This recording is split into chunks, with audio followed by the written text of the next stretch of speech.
اچھا بلال بھائی، ابھی جیسے آپ نے یہ بیان کیا کہ ایک بندہ اگر عمرہ کرتا ہے تو بھی وہ حج کی جو فیلنگز ہے وہ بالکل ڈفرینٹ ہے اور اس کی جو پریکٹسز ہیں وہ بالکل ڈفرینٹ ہے. تو میں چاہوں گا کہ ذرا اس کو بھی اگر آپ تھوڑا سا بیان کریں، یعنی کہ وہ جو بالخصوص 3-4 دن کی جو پریکٹس ہے اس میں جو مناسک ہیں، منی کا قیام ہے، مزدلفہ کا قیام ہے، پھر وقوف عرفہ ہے، رمی جمرات ہے، ان ساری چیزوں کو، تو ان مناسک کو بھی تھوڑا ایکسپلین کریں. وہ ایک خوبصورت جو ایک جرنی ہے نا، وہ ایک پورا ایک روحانی سفر ہے، بڑا خوبصورت سا. ہمیں کوئی بتاتے ہیں نا، ہم یہاں سے نکلے، یہاں گئے، وہاں پہنچے، یہ ہوٹل تھا، وہ ہوٹل تھا، کتنا مزہ آ رہا ہوتا ہے. اس کو وہ تھوڑا ایکسپلین کرو. اور میں چاہوں گا کہ ساتھ ساتھ تھوڑا سا ان چیزوں میں ہمارے لیے سیکھنے کے لیے کیا کیا ہے. منی میں رک رہا ہے تو وہاں ہمارے لیے کیا سیکھنے کے لیے، مزدلفہ میں رک رہا ہے وہاں ہمارے لیے سیکھنے کے لیے جو ہے وہ کیا کچھ ہے. اب جیسے میں اگر آپ کو ایک بات کروں، مجھے آج تک وہ ایک چیز نہیں بھولتی. وہ چیز یہ تھی کہ میں نے 6 کلاس کی بات ہے، یعنی آپ یہ دیکھیں کہ اس چیز نے میرے ذہن پہ کتنا گہرا اثر چھوڑا. 6 کلاس کی بات ہے، ہم اسلامیت کی بک پڑھ رہے تھے، اس میں حج کا ٹاپک تھا.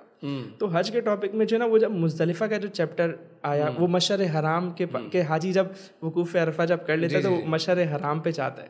تو وہاں اس نے جو ایکسپلینیشن اس کی ہوئی تھی اور وہ ایک پکچرائزیشن بھی کی ہوئی تھی، وہ ابھی بھی میں اس کو سوچتا ہوں، مجھے وہ لطف دیتی ہے. وہ لطف دیتی ہے کہ وہ کیا منظر ہوتا ہوگا کہ حاجی وقوف عرفہ سے جب وہ بالکل جب وقوف عرفہ ہو گیا، یعنی وہی آپ نے کہا یقین ہو گیا، اور اب وہ جا کے مشعر حرام پہاڑ پہ جب وہ بیٹھا ہے تو وہ کیا احساسات ہوتے ہوں گے.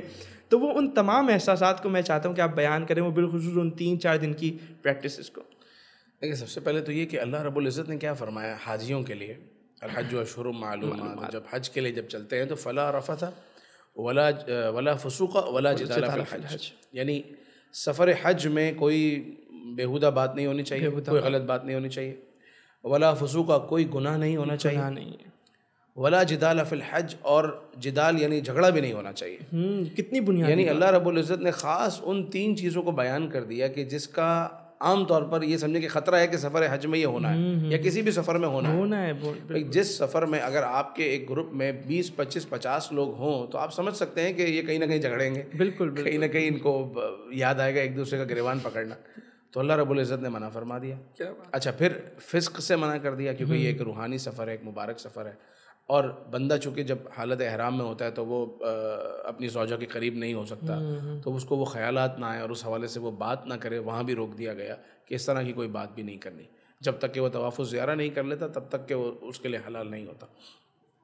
فسق سے بھی منع کر دیا گیا، یعنی کوئی گناہ نہیں کرنا. اب کوئی گناہ کے اندر سب کے سب گناہ آ گئے نا، کسی طرح کا گناہ کرنے کی اجازت ویسے بھی نہیں، اور حج میں تو بالکل بھی نہیں، اور جھگڑا کرنے کی بھی پرمیشن نہیں. اب آپ چلتے ہیں اپنے ہوٹل سے منی کے لیے. منی ہمیں کیا سکھاتا ہے؟ یہ کون سی رات ہوتی ہے؟ یہ 8 ذی الحجہ کو آپ چلتے ہیں، 8 ذی الحجہ کی، اور 8 ذی الحجہ کو لوگ 7 کی رات سے بھی نکل جاتے ہیں، لیکن یہ سمجھیں کہ 8 ذی الحجہ کو آپ کو 5 نمازیں منی میں پڑھنی، 8 ذی الحجہ جو ظہر سے شروع ہوتی ہیں. یعنی عام طور پر فجر کی نماز کے بعد لوگ نکلتے ہیں. اچھا. تو 8 کی ظہر، عصر، مغرب، عشاء اور اگلے دن کی فجر، یہ 5 نمازیں منی میں پڑھنا سنت ہے.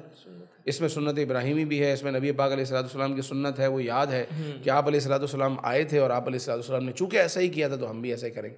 اب دیکھیں، جو سفر حج ہے یا جو حج کا جو مین رکن اعظم ہے وہ عرفات ہے. لیکن وہاں جانے سے پہلے نبی پاک علیہ الصلوۃ والسلام کا منی میں قیام کرنا اور خیمہ لگانا اور خیمے میں رکنا اور 5 نمازیں ادا کرنا، یعنی ایک ظہر سے لے کے اگلی فجر تک. تو آپ علیہ الصلوۃ والسلام کا یہ عمل رب کو کتنا محبوب ہے کہ قیامت تک آنے والے مسلمانوں کے لیے یہ چیز لازم کر دی گئی. ورنہ اگر آپ اس ایکٹیویٹی کو اسکپ بھی کرتے ہیں تو آپ حاجی ہیں، آپ ڈائریکٹ عرفات چلے جائیں اور آپ پہ کوئی دم بھی نہیں ہے، لیکن آپ احرام باندھیں اور وہاں وقوف عرفہ کریں، طواف الزیارہ کریں، رمی جمرات کریں، آپ کا حج ہو گیا. لیکن حج پر جانے سے پہلے 5 نمازیں، ایک خیمہ لگانا ہے، اب تو خیمے تو خیر گورنمنٹ کی طرف سے لگے، اور وہاں آپ نے پڑھنی ہے اور وہاں ذکر و اذکار میں مشغول رہنا ہے. وہاں کوئی آپ نے بکرا نہیں کاٹنا، وہاں کوئی آپ کی کوئی اور ایکٹیویٹی نہیں ہے، وہاں کوئی جمرات کی رمی نہیں ہے، کوئی پڑھنے کے لیے کوئی بہت خاص اذکار نہیں ہے کہ یہاں آپ کے 5 پارے پڑھیں گے تو پھر آپ کا اگلا سفر ہوگا. ایسا کچھ بھی نہیں. صرف ایک بات ہے، وہ یہ کہ نبی پاک علیہ السلام نے یہ کیا تھا تو آپ نے کرنا ہے، سنت ہے. اللہ اکبر. تو پروردگار عز و جل کی بھی جو چاہت ہے اور اللہ رب العزت بھی جو چاہتا ہے وہ کیا کہ محبوب کی ادا کو لوگ ادا کریں. تو منی کی ان 5 نمازوں میں اور یہ 8 ذی الحجہ کے قیام میں ایک خاص میسج جو ہے وہ یہ ہے کہ ہمیں اپنی زندگی آپ علیہ الصلوۃ والسلام کے طریقے کے مطابق گزارنی ہے. اللہ عبادت تو اللہ کے لیے ہے لیکن طریقہ مصطفیٰ کا ہے, اتباع مصطفیٰ کی ہے. حج اللہ کے لیے کرتے ہیں لیکن طریقہ مصطفیٰ کریم علیہ السلام نے جو دیا ہے نا وہ, حالانکہ آپ دیکھیں ابھی جون میں حج آ رہا ہے, جون کی گرمی, آج تو پھر چلیں ہر خیموں میں جو ہے وہ اے سی بھی لگے ہوئے ہیں, ایئر کولر بھی لگے ہوئے ہیں, معلم کی طرف سے بڑی سہولیات بھی ہیں, فریج بھی ہیں, اور کیٹیگریز بھی جو ہے اے بی سی ڈی کیٹیگریز بھی ہو گئیں. آپ جتنے پیسے خرچ کریں وہ سہولیات, مگر آپ دور مصطفیٰ کو اگر یاد کریں تو وہ تو سخت گرمی, تپتا ہوا ریگستان, اس میں خیمہ لگانا, اور اس میں آرام کے لیے وہ خیمہ لگایا گیا کہ اب حج سے پہلے ذرا ریلیکس ہو جائیں کیونکہ ایک بڑے کام کے لیے جا رہے ہیں, اور اس میں اپنے رب عز و جل کو یاد کرنا. 20-25-50 سال پہلے ہی چلے جائیں تب بھی کیفیت تو اتنی زیادہ تو اس وقت نہیں ہوئی تھی. تو منی جو ہے وہ ہمیں یہ سکھاتا ہے. پھر آپ آگے چلتے ہیں, اگلے دن کی فجر کی نماز کے بعد اب جب سورج بلند ہو جائے تو اب لوگ عرفات کی طرف چلتے ہیں. اچھا منی ہے, منی کے بعد مزدلفہ ہے, اور مزدلفہ کے بعد عرفات ہے. صحیح. تو یعنی منی اور عرفات جو ہے وہ اپوزٹ ڈائریکشن میں ہے, یعنی آپ مزدلفہ کراس کر کے عرفات جاتے ہیں, یعنی ایک لانگ جرنی ہوتی ہے. عرفات پہنچے, اب آپ ظہر سے لے کر عصر تک کا یا مغرب تک کا, ظہر سے لے کے عصر تک کا جو وقوف ہے وہ عرفات میں آپ نے کرنا ہے. اور یہاں کا جو میسج ہے یا یہاں خاص بات کیا ہے, کہ دعاؤں کی قبولیت ہے. اور ایک چیز یہ کہ منی میں تو 40-40 لوگوں کے خیمے تھے, 20-20 لوگوں کے خیمے تھے, یہاں ایسا نہیں ہے. یہاں ایک بڑا سا ٹینٹ لگا ہوگا یا بڑا سا خیمہ ہوگا جس میں 400-500 لوگ ہوں گے, اور وہاں آپ نے دھوپ کا وقت وہاں گزارنا ہے, اور شام کو کھلے آسمان کے نیچے نکل کر دعائیں کرنی ہے. اور اگر آپ کو جبل رحمت کے قریب جگہ مل جاتی ہے تو اس پہاڑ کے قریب ہونا ہے. اللہ رب العزت کی ذات تو جسم سے پاک ہے, اللہ تبارک و تعالیٰ مکان سے پاک ہے. ایسا نہیں کہ اس پہاڑ پر معاذ اللہ تعالیٰ موجود ہے, نہیں. اللہ تعالیٰ کی قدرت اور اپنی علم کے اعتبار سے وہ ہر جگہ ہے. لیکن لوگوں کو اللہ رب العزت نے جبل رحمت کے قریب کیا. وہاں 2 نبی موجود ہیں اللہ رب العزت کے جو ہر سال حج کر رہے ہیں. حضرت خضر موجود ہیں جو ہر سال آ رہے ہیں, حضرت الیاس موجود ہیں جو ہر سال آ رہے ہیں. جبل رحمت پر مسلمانوں کا ایک ہجوم ہے, اور جو براؤن نظر آنے والا پہاڑ ہے آج وہ سفید نظر آ رہا ہے, لوگ اس پر. تو اب اللہ رب العزت کی رحمت کے لیے لوگ اوپر چڑھ گئے, حالانکہ وہاں ذات الہی نہیں ہے. ذات الہی پروردگار عز و جل تو جسم سے پاک ہے, لیکن اللہ تعالیٰ کی رحمت ہے. کعبے پر آپ کا ایک تصور بنتا ہے کیونکہ لوگ اس کا طواف کر رہے ہیں, اور ساری زندگی آپ نے اس کی طرف منہ کر کے نماز پڑھی ہے. جبل رحمت پر کیا ہے, یا عرفات کے میدان میں کیا ہے, وہ تو ایک خالی میدان ہے. لیکن وہ اللہ رب العزت نے چونکہ فرما دیا تو وہاں کی ایک بات ہی الگ ہو گئی. وہاں بندے کی اچھا منی میں جو آپ کی کیفیت ہے, عرفات پہنچیں گے تو یکسر آپ کی کیفیت تبدیل ہوگی, بالکل حال ہی الگ ہوگا. کیسے, مطلب کیسی کیفیت؟ یعنی آپ جب منی میں ہیں تو ایک انتظار کی کیفیت میں ہیں, بلکہ پورے سفر حج میں آپ سمجھیں آپ 15 جون کو آپ کی فلائٹ ہے یا پہلی ذی الحجہ کو آپ چلتے ہیں, تو آپ کو انتظار جس گھڑی کا ہے نا, یہ وہ گھڑی ہے. تو جو پچھلا جو وقت ہے وہ سارا انتظار کا ہے, اور اب جو ہے وہ اب جو وقت ہے وہ مراد کے حاصل ہونے کا وقت ہے. اب وہ وقت ہے کہ جس مقصد کے لیے آپ آئے تھے نا, یہ وہ گھڑی آ گئی ہے. تو اب آپ مجھے بتائیے کہ وہ حال اور وہ وقت کیسا ہوگا, اور اس وقت کہ اب بس مغرب کا جیسے ہی وقت شروع ہوگا اور لوگ حاضر ہو جائیں گے, تو وہ سبحان اللہ ایک الگ ہی منظر ہوتا ہے. یہ ہمیں کیا سکھاتا ہے, میدان عرفات اپنے رب عز و جل سے قریب ہونا دعاؤں کے ذریعے. اور یعنی نبی پاک علیہ السلام نے فرمایا, جس کا مفہوم ہے کہ جس کا لباس جتنا زیادہ, یعنی یہ جو احرام کی چادریں ہیں, یہ اگر میلا ہوتا ہے تو ہونے دو. میلا ہونا یہ مقبول ہونے کی نشانی ہے. اسلام ہمیں صفائی کا درس دیتا ہے. یہاں حال یہ ہے کہ میدان عرفات میں ایک کروڑ پتی بھی اسی لباس میں ہے, ایک غریب آدمی بھی اسی لباس میں ہے. وہ ہر ایک 2 چادروں میں ہیں, جتنے بھی مرد ہیں سب کے سب ایک ہی لباس میں. اچھا, جس طریقے سے آپ کو نہانا, اور ایک عرفات کی سنت تو ہے نہانا, لیکن سادے پانی سے نہانا, لیکن آپ کوئی شاور جیل نہیں لے سکتے, کوئی آپ اس طرح کی چیزیں, صابن استعمال نہیں کر سکتے, کوئی سوپ یوز نہیں کر سکتے, کوئی شیمپو یوز نہیں کر سکتے, اب زیب و زینت نہیں کر سکتے, آپ تیار نہیں ہو سکتے, آپ کنگھی نہیں کر سکتے.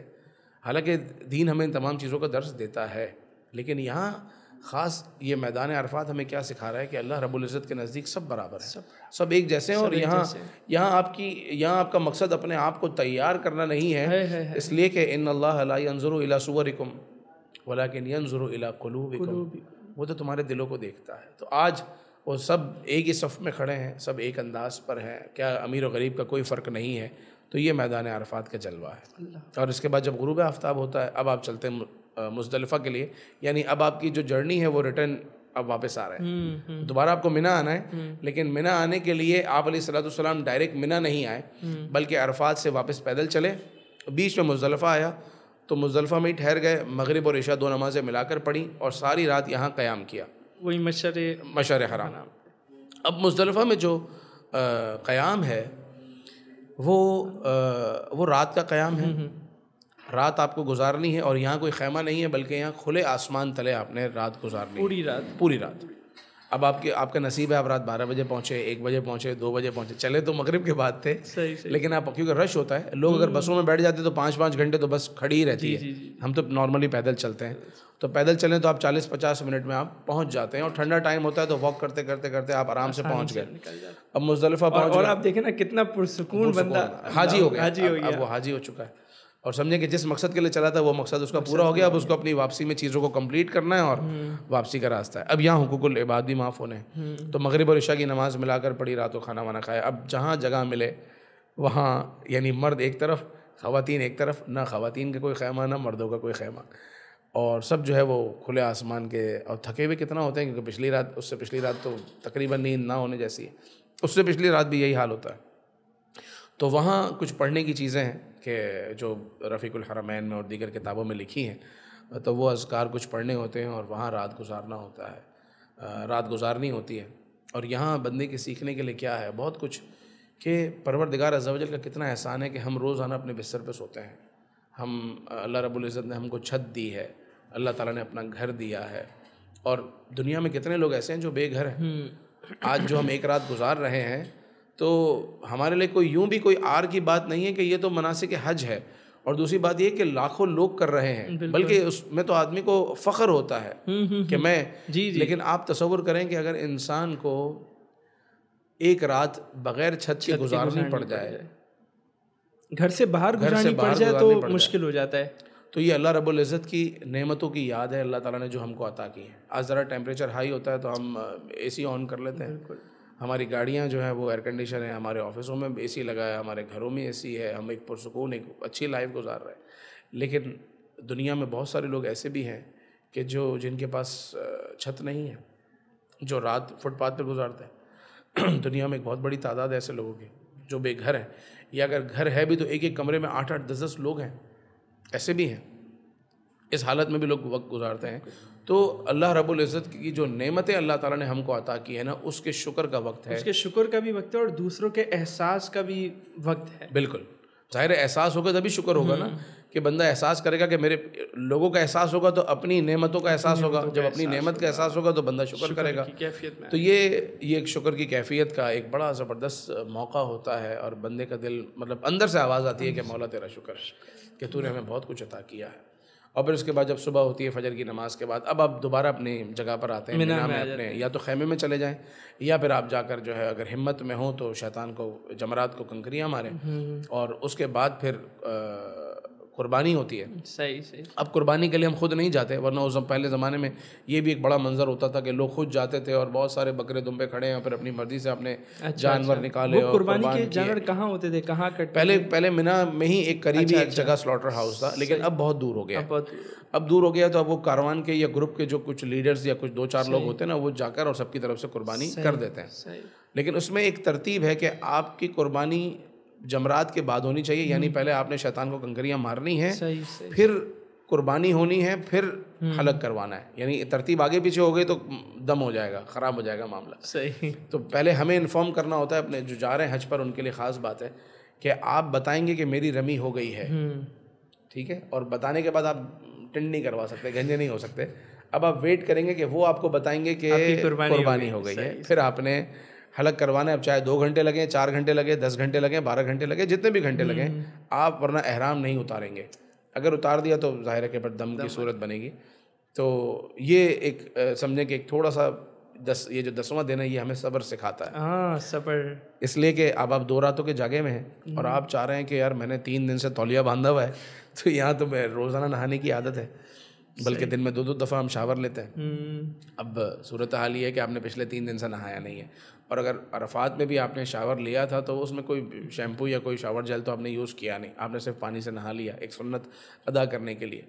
تو اب آپ کی طبیعت کا تقاضا یہ ہے کہ یار میں برش کروں, ٹوتھ پیسٹ یوز کروں, میں شیمپو کروں, میں نہاؤں, اور میں مطلب احرام سے فارغ ہو جاؤں. لیکن صبر, یہاں صبر کرنا ہے کہ جب تک آپ کو اور آپ کا نیٹ ورک نے کام نہیں کر رہا تو آپ کو قربانی کی انفارمیشن اطلاع نہیں ملے گی, اور اطلاع نہیں ملے گی تو بیٹھے رہیں. جب تک قربانی آپ کی نہیں ہوگی اس وقت تک آپ اپنا احرام نہیں کھول سکتے, بالکل بھی نہیں کھول سکتے. تو اس میں لوگوں کو مشورہ یہ دیتا ہوں کہ آپ نے جہاں 2.5-3 دن احرام میں صبر کیا ہے نا, تو ابھی بھی آپ منہ ہاتھ دھو کر اور جو ہے سو جائیں. تھکے ہوئے تو ہیں آپ, اگر آپ اپنے عزیزیہ میں ہوٹل میں آ چکے ہیں یا خیمے میں آ چکے ہیں تو آپ خیمے میں سو جائیں, اور جب آپ 3-4 بجے اٹھیں گے تو اس وقت تک آپ کی قربانی کی انفارمیشن آ گئی ہوگی. اس کے بعد حلق کروا کر اور اس کے بعد آپ اپنا احرام کھول لیں. تو وہ ایک بڑی بے صبری کا لوگ مظاہرہ کرتے ہیں اس دن, چونکہ ناشتہ ہوتا ہے معلم کی طرف سے, اور وہ ایک چیخا چیخ ہوتی ہے کہ بھائی ہماری قربانی ہوئی نہیں ہوئی, اور ایک دوسرے کو پتہ نہیں بہت کچھ بول بھی رہے ہوتے ہیں کہ قربانی فلاں گروپ والا ایسا ہے, فلاں لیڈر ایسا ہے, اس نے یہ کر دیا, اس نے وہ کر دیا, ابھی تو قربانی نہیں ہوئی. اور بعض اوقات تو قربانی نہیں ہوئی ہوتی اور لوگ احرام کھول لیتے ہیں, یہ غلطی بھی کرتے ہیں. تو بچنا چاہیے اس طرح کی غلطیوں سے, اور جہاں آپ نے 8, 9 اور 10 صبر کیا ہے تو 10 کی شام تک صبر کر لیں. اس کے بعد پھر اگلے جو 2 دن ہیں وہ آسان ہوتے ہیں. اچھا بلال, اس پہ جانے سے پہلے یہ رمی جمرات کا جو منظر ہے ذرا یہ بھی تو بیان کرنا. مطلب شیطان سامنے کنکری, مطلب کچھ ویڈیوز آپ نے بھی دیکھی ہوں گی, وہ آتی ہے نا, وہ لوگ پتہ نہیں کیا کیا اٹھا کے مار رہے ہوتے ہیں, لیکن ایک وہ جو ایک منظر ہوتا ہے, مطلب اس وقت کیا کیفیت ہوتی ہے کہ جب شیطان کو کنکریاں مارنے کی طرف بندہ جاتا ہے. اس وقت بندہ جو ہے نا وہ یہ سوچے کہ وہ یہاں سامنے تو شیطان نہیں کھڑا ہوتا, وہ تو ایک جمرہ ہے, یعنی ایک پتھر کا ستون ہے, ایک پلر ہے. اس وقت یہ سوچے کہ وہ انسان جب رمی کر رہا ہے تو جو میرے اندر شیطان ہے نا, اس وقت میں اس کو مار رہا ہوں, اور وہ ایک ایک گناہ یاد کرے جو شیطان نے اس سے کروایا, اور اب بدلہ لینے کا وقت ہے. بدلہ تو خیر نہیں ہے, یہ تو اللہ تعالیٰ کا حکم ہے کہ جمرے کو رمی کرنی ہے, لیکن اس بات کو یاد کرتے ہوئے جب وہ رمی کرے گا اور پتھر مارے گا تو ساتھ میں یہ بھی تصور بنے گا کہ اب میں نے یہ کام نہیں کرنا, اب میں نے کہا. اچھا, یہ جو پتھر چنے جاتے ہیں یہ مزدلفہ کی رات کو, یہ میں بتانا بھول گیا, مزدلفہ کی رات کو ہی آپ ایک بوتل میں بھر لیتے ہیں. اچھا, ہاں, اس میں تقریباً 49 اور سم تھنگ 50 کے آس پاس آپ نے لینے ہوتے ہیں, اور چونکہ ظاہر ہے کہ تینوں جمرات کی رمی کرنی ہے تو ساتھ یہ 21 ہو گئے, اور پھر اگلے دن ایک مطلب اس کی ترتیب ہے جو ابھی فوراً مجھے یاد نہیں ہے کیا ہے, ذہن میں نہیں آ رہی, لیکن یہ کہ تقریباً 40 سے 50 42 یا 49 یا 50 سم تھنگ کنکریاں آپ نے مارنی ہوتی ہیں. تینوں دنوں کی الگ الگ ہیں. کچھ لوگ ہیں جو 12ویں کی رمی کے بعد 13ویں رمی کے لیے بھی رکتے ہیں, تو پھر ان کی اور بڑھ جاتی ہیں, لیکن 12ویں کی رمی کے بعد آپ فارغ ہیں, آپ جا سکتے ہیں.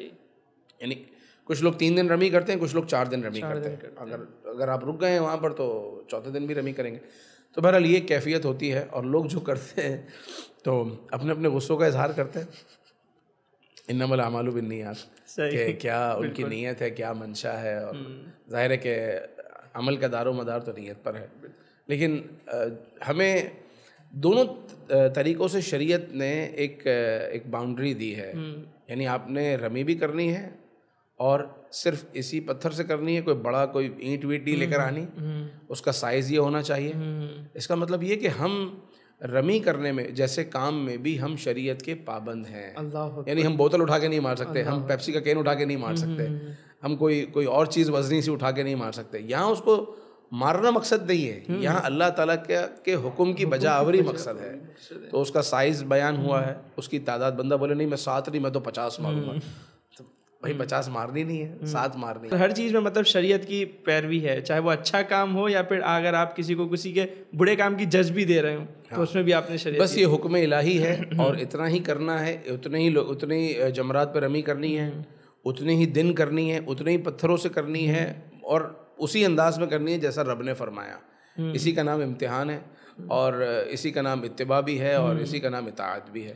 اس میں نہ آپ آگے جا سکتے ہیں نہ پیچھے جا سکتے ہیں, بالکل اسی پر رہنا ہے. اور پھر اس کے بعد 11 اور 12 کو بھی رمی کرنی ہوتی ہے. اور حج کا ایک اور رکن اعظم ہے, وہ طواف الزیارہ, جو اہم ہے. اب احرام آپ کا 10 ذی الحجہ کو کھل جاتا ہے, اب آپ نارمل کپڑوں میں آ جاتے ہیں. نارمل کپڑوں میں آنے کے بعد آپ کے پاس 11 کی رمی 12 کی رمی, یہ 2 کام ہیں. اور اس کے بیچ میں آپ کبھی بھی 10 11 12 ان جو عید کے 3 دن ہیں ان میں سے کسی ایک دن جا کر آپ کو طواف الزیارہ کرنا ہے. ایک یہ حج کا دوسرا رکن اعظم ہے, جس کے بعد مردوں کے لیے ان کی خواتین حلال ہو جاتی ہیں. تو اور اس کے بعد حج کمپلیٹ ہو جاتا ہے. یہ طواف الزیارہ کر لیا اور 11ویں اور 12ویں کی رمی کر لی, آپ کا حج مکمل ہو. تو یہ ہے حج کا سفر, اللہ تعالیٰ نصیب کرے.